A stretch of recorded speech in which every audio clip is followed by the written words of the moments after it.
Assalamualaikum warahmatullahi wabarakatuh. Pada kesempatan kali ini saya akan mempresentasikan terkait ancaman, serangan, dan kerentanan pada dunia maya. Berikut ini merupakan tugas mata kuliah Advanced Cyber Security. Saya Agung Ribowo dengan NIM L208240007. Untuk pendahuluan, yaitu pertama ancaman dunia maya. Dunia maya semakin berkembang pesat, tetapi juga membawa resiko yang besar bagi individu, organisasi, dan negara. Ancaman cyber dapat menyebabkan kerugian finansial, kebocoran data, hingga kerusakan infrastruktur penting.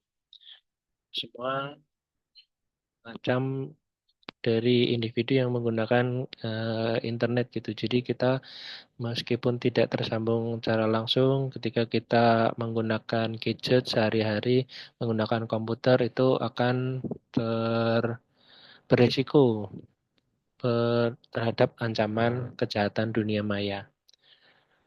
Bentuk-bentuk dari ancaman dunia maya yaitu pertama adalah malware, merupakan perangkat untuk berbahaya seperti virus, worm, trojan, dan ransomware.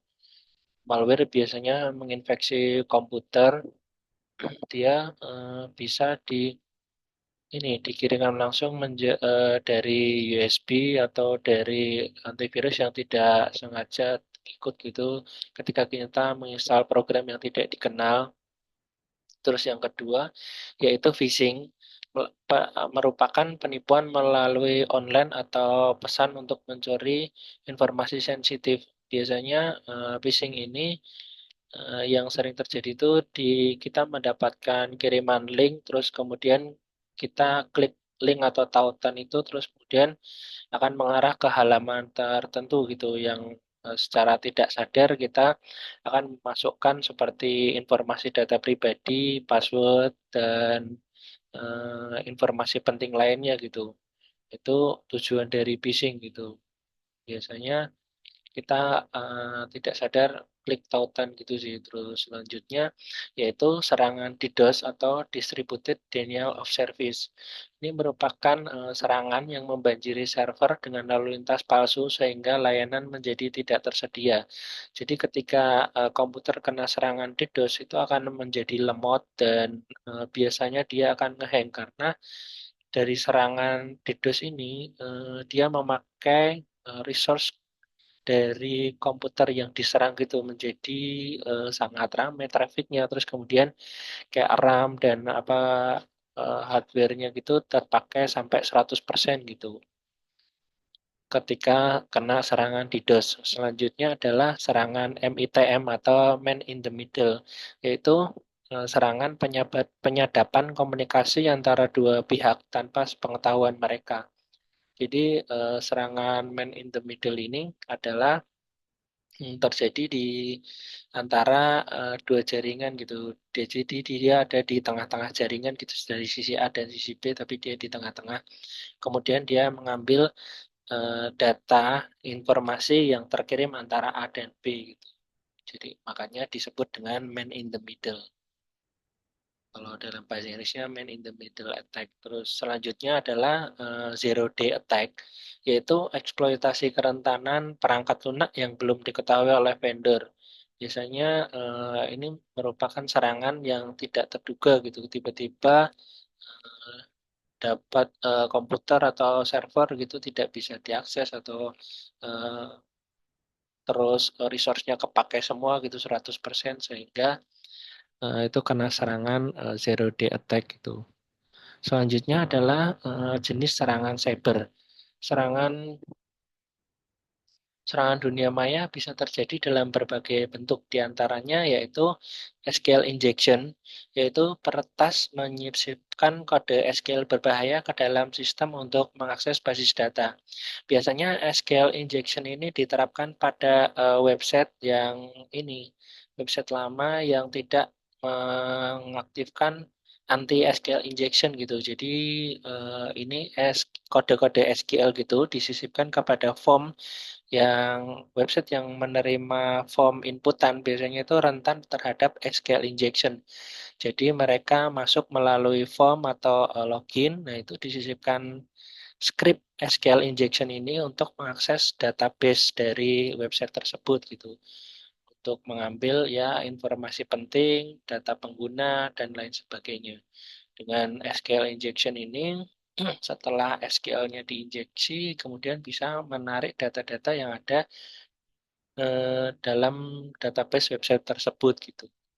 Terus kemudian yang kedua yaitu brute force attack, yaitu upaya mencoba berbagai kombinasi password hingga berhasil masuk ke akun. Nah, biasanya brute force attack ini merupakan serangan secara brutal ya. Jadi brute force itu mencoba masukkan password apa saja gitu. Jadi dicoba terus masukkan gitu dari berbagai banyak kombinasi gitu. Bukan hanya ratusan, mungkin bisa ribuan atau jutaan gitu tergantung kekuatan dari komputer yang menyerang gitu. Biasanya brute force ini waktu yang dibutuhkan lebih lama ya karena dicoba satu-satu gitu berbagai kombinasi passwordnya untuk coba membobol akun gitu, namanya brute force attack. Yang ketiga yaitu ransomware attack.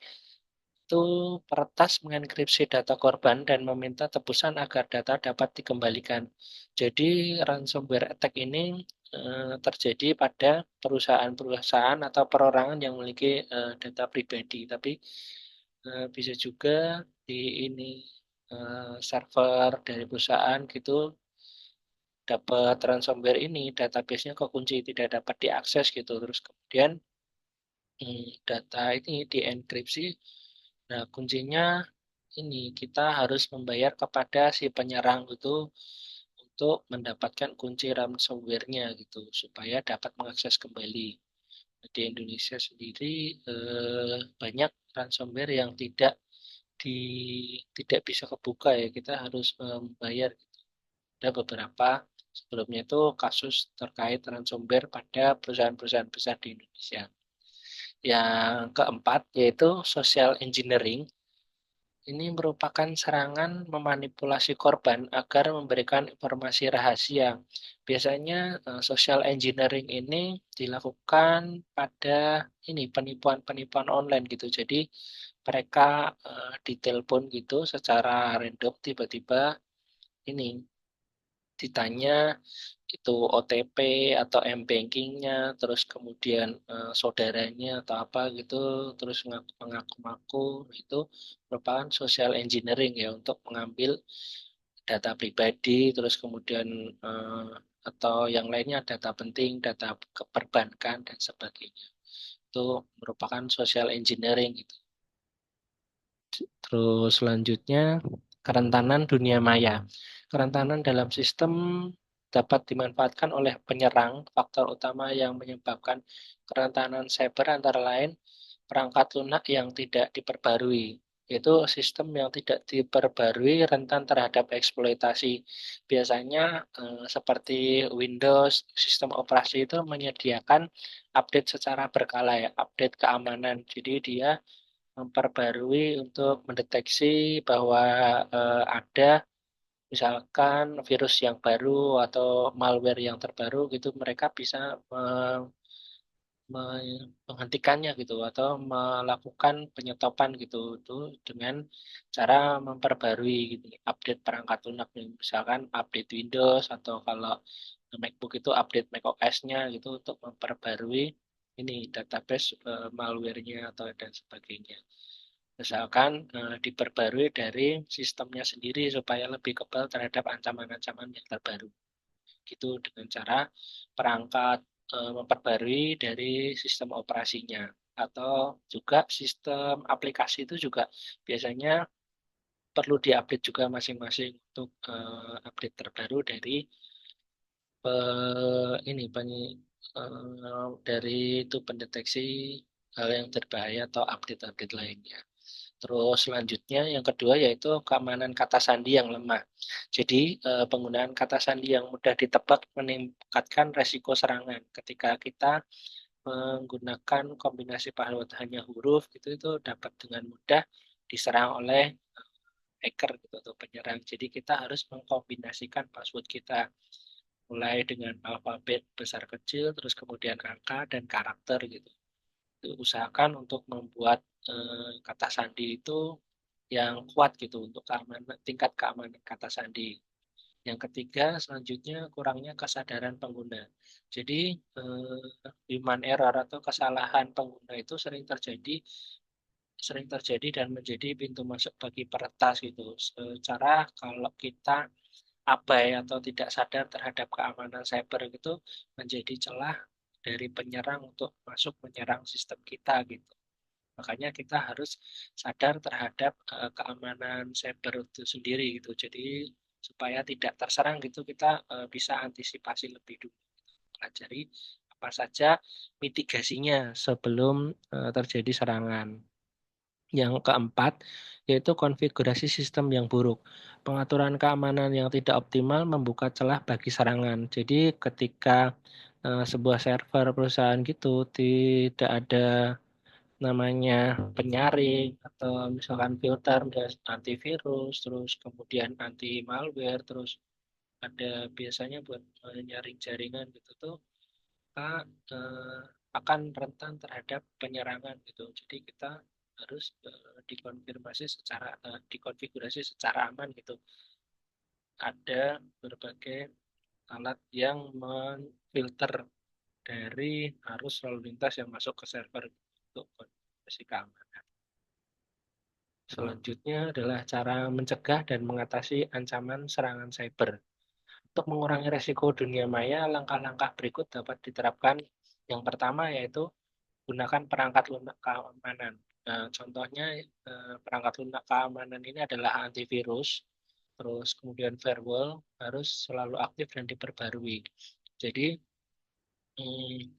ini mendukung pemasangan antivirus dan firewall ini mendukung adalah pada konfigurasi sistem gitu ya. Kita jadi di konfigurasi itu di jalur internetnya itu harus ada firewallnya. Jadi lebih aman baik itu firewall dari servernya terus kemudian firewall dari internet lalu lintas yang masuk supaya tidak terjadi serangan-serangan cyber. Yang kedua yaitu edukasi keamanan cyber. Ini pengguna harus memahami ancaman dan cara melindungi diri dari serangan. Jadi dengan kita paham atau dapat edukasi terkait keamanan cyber, kita mampu memitigasi serangan sebelum terjadi gitu. Kita bisa mengetahui tanda-tanda ketika terjadi serangan dan apa yang perlu dilakukan ketika terjadi serangan. Jadi terus kemudian yang ketiga yaitu penerapan MFA atau multi-factor authentication. Jadi menambah lapisan keamanan pada sistem login. Misalkan kalau pada Android kita itu ada autentikasi 2 langkah selain password, kemudian ada kita mengirim OTP, misalkan dikirim melalui SMS atau WhatsApp. Itu merupakan salah satu contoh penerapan MFA, multi-factor authentication. Kalau pada Facebook misalkan kita lupa kata sandi, ada kita menjawab 3 pertanyaan. Terus selanjutnya yang keempat adalah backup data secara berkala. Jadi untuk mencegah kehilangan data akibat serangan ransomware, kita harus melakukan backup data secara berkala. Ini juga penting untuk dilakukan karena data-data ini ketika sudah terserang ransomware itu tidak dapat diakses. Makanya dengan adanya backup data kita bisa restore-nya gitu. Jadi yang sudah terserang kita hapus terus kemudian kita restore dari backup data. Kita lebih tenang lah karena ada backup datanya gitu. Yang kelima terakhir yaitu audit dan monitoring system. Audit di sini dilakukan untuk mengidentifikasi dan menangani kerentanan sebelum dieksploitasi oleh peretas. Jadi dengan sering kita audit dan monitoring sistem, kita akan tahu di mana saja jika terjadi celah, maka segera untuk menutupnya gitu atau kita untuk memperbaikinya. Pasti sebelum terjadi serangan cyber. Terus kemudian yang terakhir kesimpulannya ancaman dan serangan cyber terus berkembang sering dengan kemajuan teknologi. Kesadaran dan langkah pencegahan yang tepat sangat penting untuk melindungi individu dan organisasi dari ancaman cyber yang berbahaya. Jadi berikut presentasi saya terkait ancaman, serangan, dan kerentanan dunia maya. Terima kasih. Wassalamualaikum warahmatullahi wabarakatuh.